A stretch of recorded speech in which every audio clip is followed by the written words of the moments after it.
طبعا هذه اللحظات يلتقي بالجماهير الرياضية دكتور سلطان، بلا شك النجم الأول في البرازيل، واحد من أهم نجوم العالم، يتواجد في الهلال. تم تقديمه قبل انطلاق المواجهة، بين شوطي المواجهة هو في جولة أخرى أمام الجماهير الهلالية. تكريم لهذا الجمهور، لهذا الحضور، لهذه يعني استقبال هذا اللاعب النجم اللي بالتاكيد حيضيف بشكل كبير للكره السعوديه وحتى للهلال.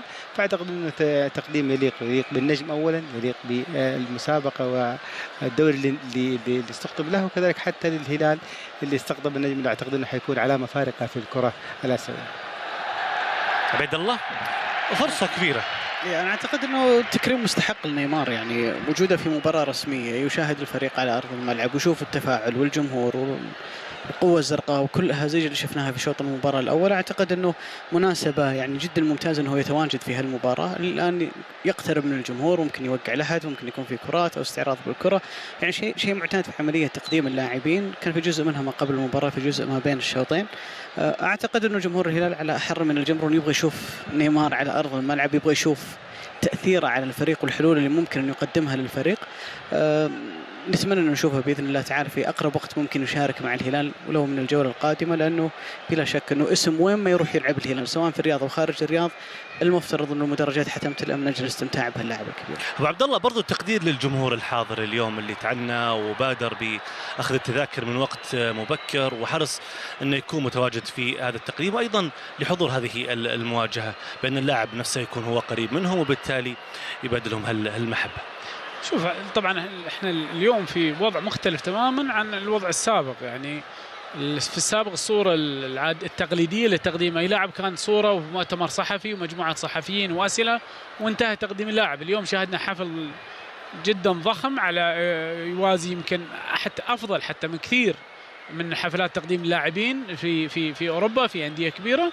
بعض الانديه تقدم لعيبه بين الشوطين، يدخل ويحيي الجماهير، وهذا كل ما يكون بالنسبه لانديه كبيره. انا اكلمك سواء في البريمير ليج او في السيريا او في الدوري الاسباني. اليوم للامانه انا اعتقد ان في تقدير للاعب نفسه، لاسم اللاعب، لامكانيه اللاعب، تقدير للجمهور اللي حاضر ايضا.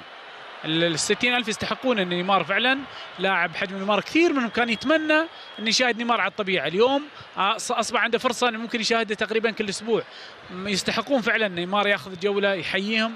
نوعا ما ايضا هي واحده من الخطوات اللي تكلمنا فيها، الامور التسويقيه اللي راح نعيد فيها ونتكلم فيها كثير بوجود هؤلاء اللاعبين، لان هذول اللاعبين كنز عندك وجديد يجب انك انت تستغلها. مش موضوع ان لاعب كره قدم وانتهى، لاعب مثل نيمار مرتبط بعديد من الشركات هذه طيب. ممكن تصبح مرتبطه ايضا بالنادي، ولذلك حتى الجوله اللي قدمها هي تقدير احترام من الجمهور.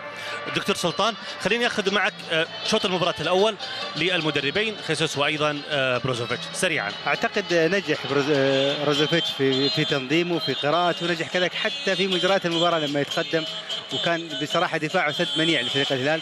صحيح توقعنا الهلال انه يندفع اندفاع هجومي، ولكن مركزيه دفاع فريق الفيحاء، فتح اظهرته في حال استلام الكره، هذا الشيء قلل من حضور الهلال على المستوى الهجومي. الامر الثاني غياب حده الضغط العكسي للهلال في المناطق اللي تقطع فيها الكره او في الثلث الهجومي له. اعتقد انه اراح فريق الفيحاء واللي قدر يعني يصنع اكثر من تحول هجومي.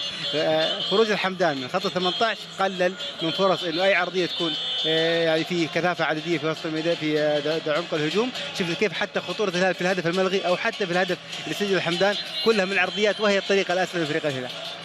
طيب اكيد نحن نحكي بتفاصيل اكثر حول المباراه والامور